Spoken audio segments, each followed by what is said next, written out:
Sean bienvenidos una vez más a la aquelarre de esta noche.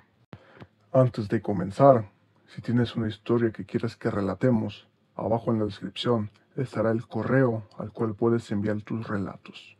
Por favor, no dejes que mi hijo trabaje para este hombre. Cuando tenía 15 años, mi papá falleció repentinamente. Tenía solo 45 años. Dijeron que sufrió un infarto mientras trabajaba en la casa de su jefe, el señor Oliveira.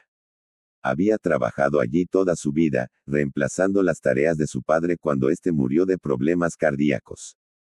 Cuando supimos lo que le pasó a mi padre, mi madre lloró a mares, pero mi abuela, su madre, rompió a llorar, a sollozar, peor que mi madre. Nunca había visto a nadie llorar así, era tan desesperado que ni siquiera tengo palabras para describirlo, pero era su hijo. El único hijo que le quedaba. Mi madre cayó en una depresión masiva, pero mi abuela nunca volvió a ser la misma. Tenía una mirada extraña en sus ojos, no solo de tristeza sino también de culpa. Ella nunca habló de eso, pero se podía sentir que se sentía responsable de lo que le pasó a mi padre. Intenté hablar con ella sobre eso una vez, pero, tan pronto como mencioné la culpa en sus ojos, me abofeteó tan fuerte que caí hacia atrás. Estaba en shock, mi abuela ni siquiera me gritó y mucho menos me golpeó. Ella instantáneamente rompió a llorar de nuevo, sollozando. A pesar de lo sucedido, la abracé, la consolé. Ni siquiera podía imaginar su dolor, y cómo podía ser tan insensible como para siquiera hablar de esto con ella. Dijo que se sentía culpable por la muerte de su hijo. Nunca podría perdonarme a mí mismo. Unas semanas después de lo sucedido, nos visitó el señor Oliveira. Bueno, me visitó, mi madre y mi abuela estaban fuera. Sabía que estábamos luchando para llegar a fin de mes, a pesar de su ayuda para pagar el funeral. Me ofreció un trabajo. Se sintió un poco extraño ofrecerle un trabajo a un joven de 15 años que debía abandonar la escuela. Me sentí aún más extraño cuando recordé que a mi padre le pasó lo mismo hace décadas. Acepté, sin hablar primero con nadie. Apenas teníamos comida y nuestras facturas se estaban acumulando. Estábamos a punto de que nos desalojaran. Cuando mi madre y mi abuela llegaron a casa, les conté la noticia con una sonrisa en el rostro. Hablé de cómo podía hacer que estuvieran seguros ahora, cómo podía asegurarme de que ya no tuvieran que preocuparse por la comida. Mi madre, llorando, no dijo nada más que deseaba que las cosas fueran diferentes. Que ella deseaba que yo pudiera ser un niño normal, ir a la escuela y graduarme. Pensé que estaría furiosa, pero simplemente me dio las gracias, me dio un fuerte abrazo y se fue a su habitación. Mi abuela, en cambio, lloraba a carcajadas, murmurando. Ella cayó de rodillas y me rogó que no hiciera eso. Ella rogó y rogó, dijo que podíamos encontrar otra manera, dijo que yo no podía hacer esto. Cuando le pregunté por qué, ella guardó silencio. No presioné demasiado, ella tenía mucho en su plato. Después de eso, cada vez que la veía, ella simplemente lloraba y lloraba y lloraba. Ella lloraba, meciendo su silla, mientras me miraba fijamente. Pero sentí como si ni siquiera me estuviera mirando, solo mirando algo más detrás de mí. Después de que comencé a trabajar para el señor Oliveira, ella dejó de llorar. Ella dejó incluso de hablar. Ella solo tenía una expresión extraña en su rostro. Era como si temiera algo todo el tiempo. Se sentía como si sus ojos estuvieran vacíos, si eso tiene algún sentido. Ella falleció un par de meses después. El señor Oliveira se hizo cargo de todos los gastos del funeral. Mi madre, mi amada madre, Amber, enfermó unos años después. Dijeron que tenía demencia. Intenté cuidarla lo mejor que pude, pero fue muy difícil. El costo emocional, mental y físico que me costó fue demasiado. El señor Oliveira fue un salvavidas, pagó por la mejor atención que el dinero podía permitirle. Incluso la visitaba cada 2 días. Fue una bendición en nuestras vidas. Lamentablemente, unos años después, mi madre falleció. Conseguí una caja con sus cosas, todo lo que tenía cabía en una caja. ¿Cómo podría caber la vida de una persona en una caja? Alguien que tenía una vida. Tenía padres, hermanos, amigos, amantes, hijos. Décadas de vida, en una caja. Ni siquiera lo abrí, simplemente lo guardé en mi casa y me olvidé de él. No tenía a nadie. Estaba solo. Estaba perdido. Cuando fui a ver al señor Oliveira para entregarle mi carta de renuncia, ni siquiera me dio la oportunidad de hablar. Él simplemente me abrazó. Me sostuvo allí, sin decir una palabra. Me derrumbé. Sollocé y lloré. Le dije que estaba sola, que no me quedaba familia, ni amigos, ni nadie. Me miró a los ojos y dijo que siempre lo tendría a mi lado. Que yo era familia para él. Esa misma noche, prendí fuego a esa carta y nunca le hablé de ello. No mucho tiempo después, conocí a Janet. Janet era la sobrina del señor Oliveira. Para mí fue amor a primera vista. Era hermosa, inteligente y cariñosa. Tenía el cabello largo, suave y oscuro, hermosos ojos marrones, un poco más baja que yo. Ella era todo lo que podía desear y más. Pensé que no tenía ninguna posibilidad. Ella venía de una familia ridículamente rica, ¿por qué se fijaría siquiera en alguien como yo? Asterisco su empleada asterisco. Pero ella lo hizo. Ella vino a hablar conmigo todos los días. Ella dio el primer paso. Ella me invitó a nuestra primera cita. Ella me besó primero. Y, a pesar de mis temores, fue ella quien se lo contó al señor Oliveira. Y cuando me llamó a su oficina, estaba a punto de que me despidieran en el acto. Tan pronto como abrí la puerta, comencé a vomitar palabras como, lo siento, discúlpame, y, decepción. Le dije que lamentaba mucho haberlo decepcionado, por haber hecho eso a sus espaldas, por no avisarle primero, después de todo lo que hizo por mi familia. Se levantó, cogió su botella de Macallan, 2 vasos y 2 puros. Esa noche bebió conmigo. Fumamos un cigarro juntos, en su oficina, mientras él hablaba de lo feliz que estaba de que su sobrina me eligiera para estar con ella, de lo aliviado que se sentía, de que no podía tener a una mejor persona a su lado. El señor Oliveira fue como un padre para mí y tener su bendición fue simplemente increíble. Pagó nuestra boda, pagó nuestra luna de miel en Europa. Él siempre estuvo ahí para nosotros, para los dos. Nunca le pedí dinero ni regalos, traté de negarme cada vez, pero él insistió en pagar, eran sus regalos para nosotros, como dijo.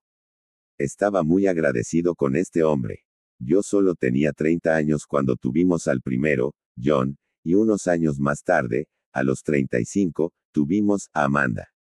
Eran mi orgullo y alegría. Los amaba como nunca he amado a nadie. La forma en que todos los días venían corriendo hacia mí cuando regresaba del trabajo gritando, papá. Papá. Los dibujos que me dejaban, los regalos que me hacían en el colegio. Los amaba mucho a ambos. Cuando Amanda tenía 10 años, desapareció. Janet y yo habíamos llamado a una niñera para poder salir a tener una cita nocturna. Cuando llegamos a casa, la niñera estaba durmiendo en el sofá. John estaba en su cama pero Amanda, ella simplemente se había ido. Oliveira hizo todo lo posible, pagó a los mejores investigadores y se aseguró de que la policía no abandonara el caso, incluso después de meses de búsqueda, debido a su impresionante red con los superiores. Pero nunca la encontramos. Mi mundo se vino abajo. Janet, ya ni siquiera podía mirarme. Lloró todo el tiempo, pero cada vez que intentaba hablar con ella, me callaba. Incluso descuidó a John. Nunca tuve tiempo para él, apenas le hablaba. Intenté estar ahí para ella, para él. Para ambos. Pero no podía hablar con mi esposa, mi hijo estaba tan triste por lo que pasó con su hermana, como lo trataba su mamá, que apenas hablaba.